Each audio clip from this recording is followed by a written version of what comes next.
When it comes to yoga, cracking the postures is one thing, but the transition seems to be a whole other thing entirely. And to move with ease on our mat, we actually need more than just flexibility. We need to mobilize through our joints. So we need to create active joint range. So I filmed this video to help you with a really common transition that I know we all do in yoga, which is step forward, probably from a three-legged dog. And this is a transition that can be really smooth when built with strength. And when it comes to the hips, it's a ball and socket joint. So the way the femur bone plugs into the hip socket is a very, very stable joint. And for so many of us, it can become extremely tight, extremely weak. So the drills I'm showing you today will be working through some of that and just encouraging some flexibility, but also we'll try to mobilize in that area so you can create a bit more space. Let me show you a few little hacks that I tend to see.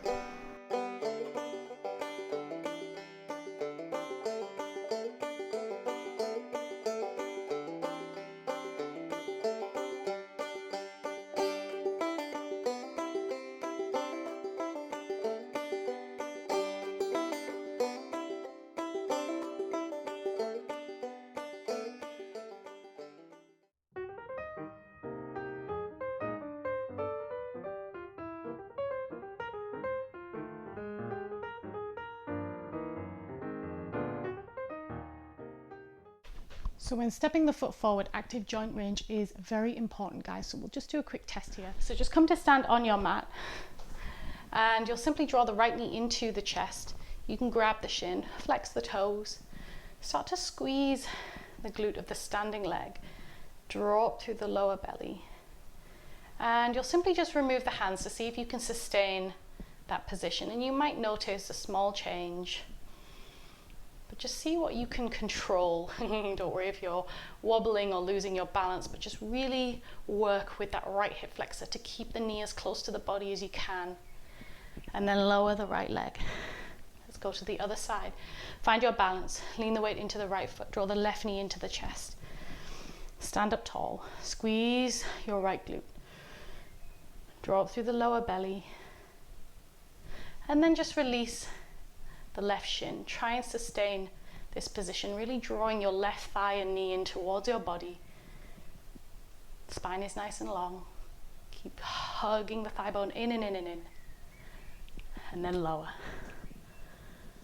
Let's go to lie down. And we'll go for a thread the needle. So just cross your right ankle over your left knee and grab around the back of the left thigh.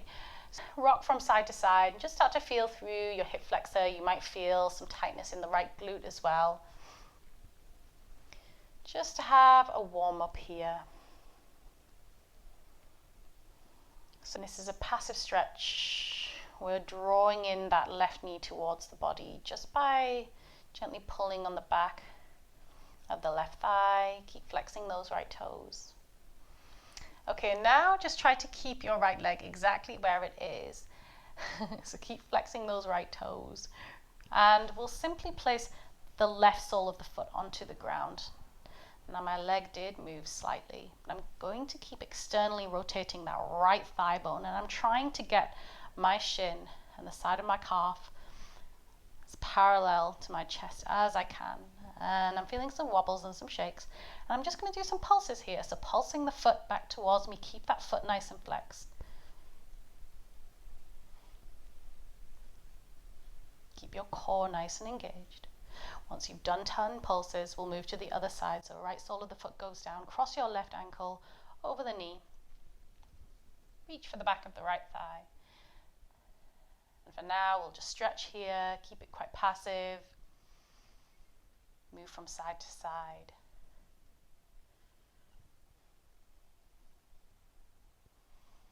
And keep pulling that right knee towards you. Keep flexing those left toes. And then we'll pause here.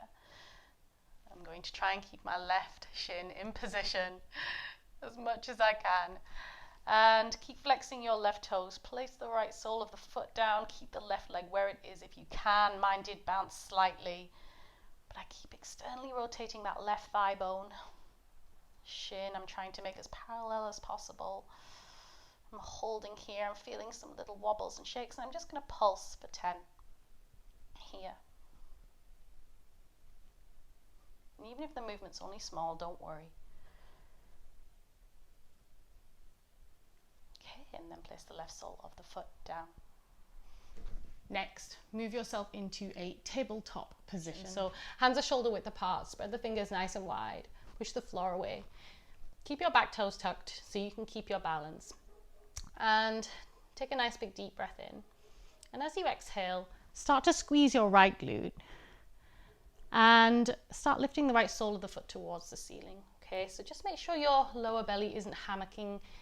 If you're lowering the belly, really draw the navel back into the spine. Okay, so the spine will stay nice and straight, core is engaged.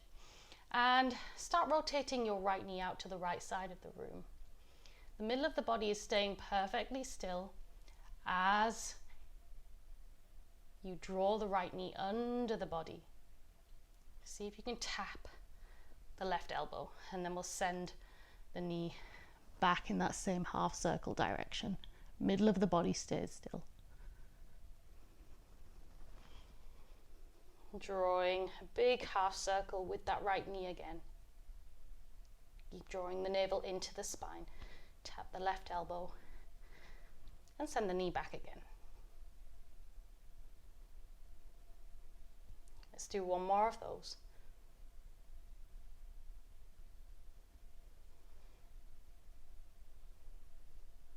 Okay, and then place the right knee down. Take a moment to rebound, push the floor away. Breathe. And now let's move to the other side. So start squeezing your left glute. Lift the left foot. So left knee is bent. Take a nice big deep breath in. Solidify your core and start reaching the left knee towards the left side of the room. You're drawing a big half circle, crossing the thigh underneath the body and tapping the opposite elbow. Send the leg back in the same direction.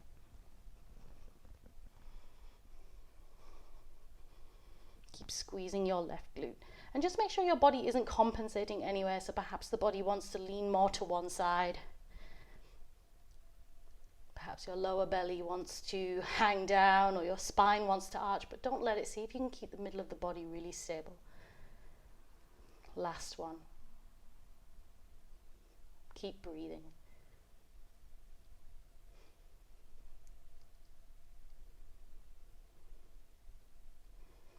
Okay, and then lower that left knee. Okay guys, now we're going to get more strength through the hip flexors. So move back into a downward facing dog. From your downward facing dog, squeeze your right glute and start reaching the right leg up towards the ceiling. Exhale, shift forward. Draw the right knee to right elbow. Spin your shin around 45 degrees and place the top of the foot and the shin down. Instead of lowering the back knee, we'll keep it lifted, but see if you can slide your back foot back. So start squeezing the left glute and see if you can straighten through that back leg. Now instead of sinking down into pigeon pose, we'll do the active version first.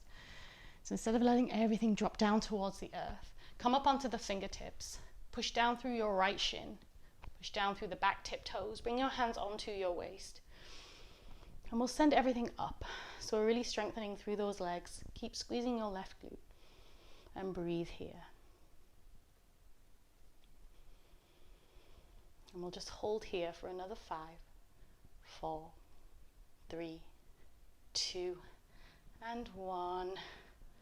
Allow that back knee to lower and we'll move into passive pigeon now. So if you want to take a little rock from side to side, you can. And just notice how good the passive version feels after you've done the active version.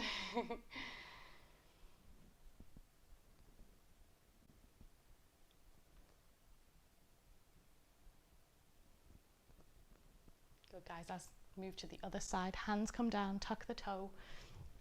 Push the floor away and send your right leg back. Good. On your next inhale, squeeze your left glute and start raising your left leg towards the ceiling. Exhale, shift forward, left knee to left elbow. Spin your shin. Place the top of the foot and the shin down. Remember, we're keeping the back knee lifted. See if you can slide your back foot back. And strengthen through that back leg. Come up onto your fingertips. And when you're ready, bring your hands onto your waist. And instead of letting everything sink down, can you push down through the back tiptoes? Squeeze your right glute.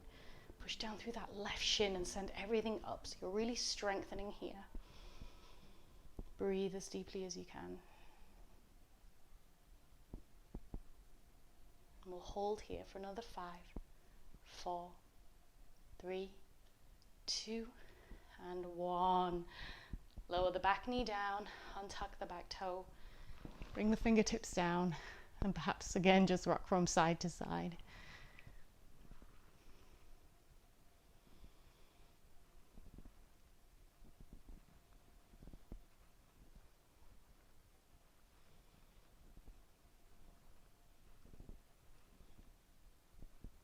And then bring the hands down, tuck the back toe, push the floor away and move back into your downward facing dog. Guys, I've got a real juicy one next for you. So I need you to sit in a wide-legged position on your mat. Okay guys, so legs do not have to be too wide here, but you're simply going to turn your torso towards the right leg first. Bring the fingertips in line with the thighs, or you can even walk them forward so they're outside the knee. And start to really drop through your lower belly, so engage your core. And you're simply going to do 10 leg lifts here, okay? So squeeze your glutes and you're just lifting up the leg for 10 pulses. And there'll be a temptation to lean back here. See if you can drop through your lower belly more and keep lifting that leg. Do your best. Whew. Okay, and then take a rest. Next, we'll move over to the other side. So just turn your torso towards your left leg. Bring the fingertips down on the earth. Remember, they can be in line with the insides of the thighs or perhaps the knees. And drop through your lower belly. Squeeze your glutes here. And when you're ready, take a nice big deep breath in. And then start to lift the leg. And you're trying to keep your upper body nice and still here. So we're isolating this move in the hip flexor. And you're trying to do 10 pulses here. Again, avoid the temptation to lean back. Okay, once you've done 10, just return to center. And then from center, we're going to try lifting both legs. So just lean the chest forward, fingertips come down. And we'll go for 5 pulses here, as I know lifting both legs is tough. So take a nice big deep breath in. Draw up through your lower belly. And we'll go for 5, 4, 3, 2, and 1. Guys, if you struggled with that for any reason and you felt like your leg was like a dead weight and it wouldn't lift, don't worry. Just imagine that you're lifting the leg, okay? So just send that message from your brain to your leg, and even if you're here and you're just pulsing a tiny amount, just know that that is where it all begins. When I first did these, I couldn't even lift my leg, but we all have to start somewhere. Next, let's keep testing that active range in our hip flexors. So we'll meet next in a downward facing dog. So from your downward facing dog, guys, again, use your right glute to send your right leg towards the ceiling. And as you exhale, come onto that left tiptoe, shift the shoulders forward and draw the right knee to right tricep. See if you can tap the tricep with the knee. So the shoulders are going just past the wrists if you can. Inhale to send that right leg back. Exhale, shift forward. Tap the right knee to right tricep again. Shoulders go just past the wrists. Inhale, send it back. Exhale, shift forward. Tap the right knee to right tricep. Inhale to send it back. And then we'll lower the right foot. Let's move to the other side. Squeeze your left glute. Send the left leg back. Exhale, come onto the right tiptoe. Shift the shoulders past the wrists as you tap the left knee to left tricep. Inhale, send it back. Exhale, shift forward. Knee to tricep. Inhale, send it back. Remember to keep your hips nice and high here, guys. So hips should actually be in line with the shoulders. You're pushing the floor away and doming through the upper back. Inhale, send it back. Left foot comes down to meet the right. Downward facing dog. Next, let's move through another drill, but with a little bit of extra flavor. So again, from your downward facing dog, squeeze your right glute. Send your right leg high. And as you exhale, shift forward. So shoulders shift forward just past the wrists. Keep the hips nice and high as you draw the right knee in towards the chest. So shoulders stack just above the wrists. Look forward so your neck is nice and long.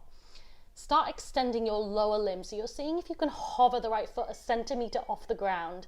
And as you inhale, sweep that right leg back, three-legged dog. We'll do that 2 more times. Shift forward. Draw the right knee in towards the chest. Hips are nice and high. Push the floor away. Extend your lower limb. So your right foot is hovering as close to your right hand as possible, a centimeter off the earth, and then send that right leg back. We'll do 1 more of those. Shift forward. Right knee comes into the chest. Really hug the thigh bone high. Hips are high. Extend your lower limb. Hover the foot a centimeter off the ground and step the right foot to right thumb. Let's move to the other side, guys. Inhale, reach your left leg up towards the ceiling. Exhale, shift the shoulders forward past the wrist. Knee draws into the chest. Keep your hips nice and high. Look forward, neck is long. Extend your lower limb. So you're seeing if you can hover the left foot a centimeter off the ground. Good, inhale, send it back.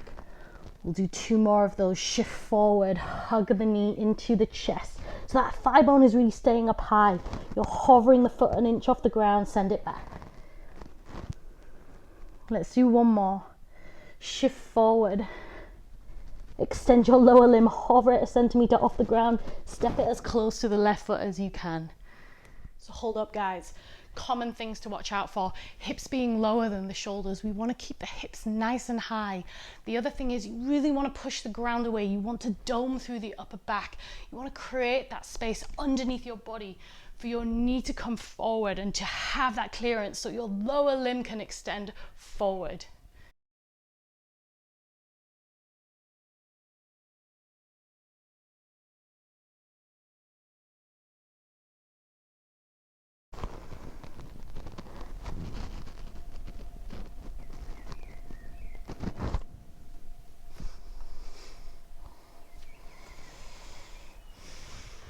Obviously, guys, if you really like that one, feel free to repeat as many times as you wish.